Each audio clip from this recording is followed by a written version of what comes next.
Hey baseball fans, my name is Alan Ruiz. Welcome back to another awesome edition of All Things Dodgers. We've got our first series summary video. It's going to be a new series of videos where we review the past Dodgers series, the games they played, talk about the high points, the low points, any takeaways we have from the series. So welcome back. I'm happy you're here. If you haven't gotten the chance, please subscribe to my channel, leave a like on this video, past videos as well, hit the notifications button, and leave a comment down below with your thoughts.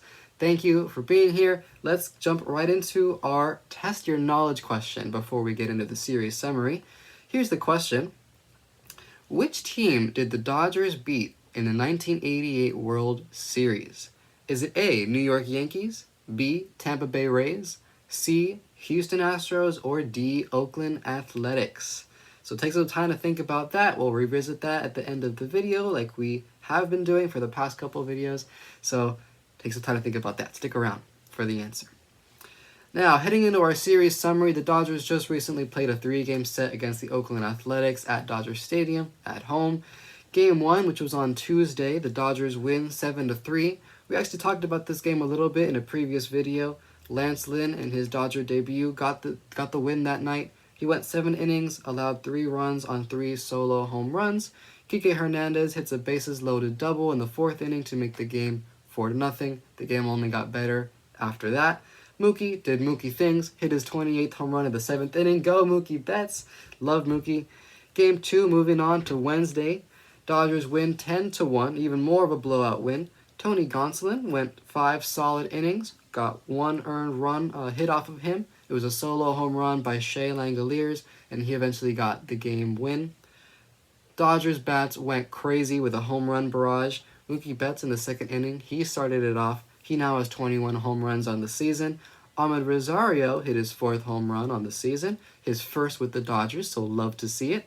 Miguel Rojas, finally, his first home run as a Dodger. So good to see that from Rojas. We'll talk more about him in a bit.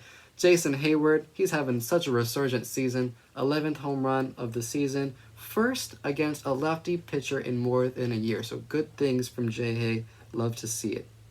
Moving on to last night, Game 3, series finale. Dodgers win again, 8-2. Julio Urias, who was limited as far as how much he could pitch because of a left index finger injury, he eventually did get the win though. He went 5 strong innings, 5 strikeouts, 0 earned runs. Awesome start by Julio Urias. I love those City Connect jerseys though. The blue with the white pants. So clean, so nice, so classy. Something that was very interesting was Emmett Sheehan. He's a rookie starting pitcher for the Dodgers, and they had him in relief. He took the rest of the game after Julio Urias. He went 4 innings, allowed 2 earned runs on solo shots, one by Zach Geloff, the other by Tyler Soderstrom, that was his first home run, so congratulations to him. Sheehan got 3 strikeouts, 3 Ks, and I liked really what I saw out of him coming out of the bullpen. He had that high velocity. He just went all out for 4 strong innings. We could potentially see him doing that maybe with Ryan Yarbrough in the future, some kind of piggybacking role when it comes to his starts and his appearances on the Dodgers. So we'll see what comes of that. That was an interesting development, though, of last night's game. As far as the offense goes, Miguel Rojas continuing his hot stretch over the past couple of days. 2 RBI doubles, 1 in the 2nd, 1 in the 3rd. Ahmed Rosario, one of the Dodgers trade pickups from the past month. He hit a 2-run double in the 6th inning, so good things from him. Kike Hernandez, ever since he's come back to the Dodgers, he's been just so revitalized and so much energy. He had 2 hits yesterday, so he's looking very good, very consistent in his return back to the Dodgers in the past week. So that's what it was. Dodgers swept the Oakland Athletics, who happen to have the worst record in MLB this season. Dodgers have one of the better records in MLB this season, so not a big surprise there, but a good tune-up for the Dodgers heading into the upcoming series against the Padres. But before we do that preview, what are our takeaways? This is where we're going to be talking about the high points and the low points of the series. Really, I have no low points to talk about. It's going to be all high points, so let's get right into it. First, starting off with pitching. Each starting pitcher went at least 5 innings. Lance Lynn went 7, Urias went 5, Gonsolin, let me make sure I'm getting this right. Urias went 5, Gonsolin went 5, and Lance Lynn went 7, yes. And so they all had quality starts. They helped to save the bullpen for the Padres series.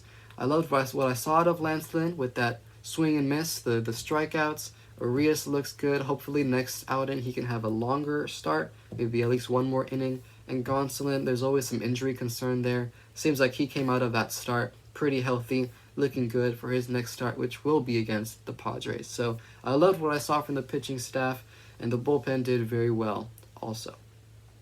I want to spend more time on the offense. What was interesting was that the left-handed pitchers the Dodgers faced in this season have overall gotten the better of the Dodgers lineup. And so how did they fare against these Oakland A's starting pitchers who were all lefties? They ran out their all lefty pitchers for this series, and well, Dodgers swept the series. So the trade acquisitions that they made this past month with Kike and Rosario, who were brought in to face left-handed pitching, it seems like those acquisitions have paid off so far. The big talk of the town right now in the Dodgers lineup is Freddie Freeman. This past series, which started in August, so far in August, he's playing 10 for 14. That's an amazing number right there. 5 doubles, 2 home runs, 3 RBIs, and he himself has scored 5 runs. So he's on just such a torrid stretch that I definitely hope he takes that into the Padres series. Such an incredible player. What an incredible hitter. What an incredible human being. And then we look at Mookie Betts. He's just continuing doing Mookie things. When he has a cold stretch, it doesn't last too long, but his hot stretches are hot. In the 3 games, he had 2 doubles and 2 home runs. Same old for Mookie, really. Not very surprising, but nonetheless spectacular and always such a delight to see. I want to give love to a couple other players who might have flown under the radar these past 3 days. One of them is James Outman. He went 1 for 4 in the series with 1 double and 3 runs batted in, but he had 2 walks. One of them was with the bases loaded, so one of those RBIs came with an RBI bases loaded walk. And what I want to mention with Outman is his plate discipline. Right when he burst onto the scene last year, the end of last year, and then beginning of this year, if we look at April 2023, he had a batting average of 289. It's a great number, possible, early Rookie of the Year candidate. But in May, that dipped down to 165, June was 224, but if you look at July, it's 309. It's back in the 300s. It's even better than what he was at in April. So if you look at the quality of his at-bats, if you just watch him, you can tell the inside pitches, he's taking those. The high pitches, which was one of his weaknesses, he's taking those. The down in the dirt, he has better discipline with those. So he's just choosing the right pitches to swing at, and now his batting average is rising as a result. So I love what I'm seeing out of Outman. I want to see him definitely carry that into the Padres series, and so I want to see how he progresses as a rookie this season. The other guy I wanted to give some attention to was Miguel Rojas. He hasn't had the greatest average. He hasn't been the greatest offensive person right there as a shortstop for the Dodgers. Great defense, but a little low on offensive numbers. But he got his first home run on Wednesday, and he hit 2 doubles down the line on Thursday, bringing in those 2 RBIs early in the game. And so, really, what I love about Rojas is that he puts the ball in play. He only had 1 strikeout this series, so he always puts the ball in play, gives the team a chance to score a run.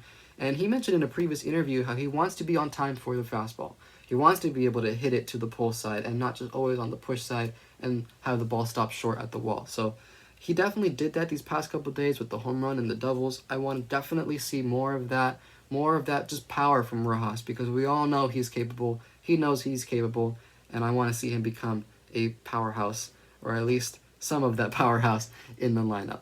Add to that lineup depth. Now looking ahead very quickly to the Padres series, it starts tonight, continues over to Monday afternoon, so it's an interesting 4-game set against the Padres. Obviously a rival club, but both in the National League West, so it will have implications on the standings in the West.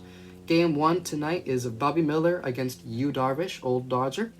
Game 2 is going to be TBD for Dodgers pitcher, but possibly Ryan Yarbrough making his Dodgers debut, versus left-handed pitcher Blake Snell.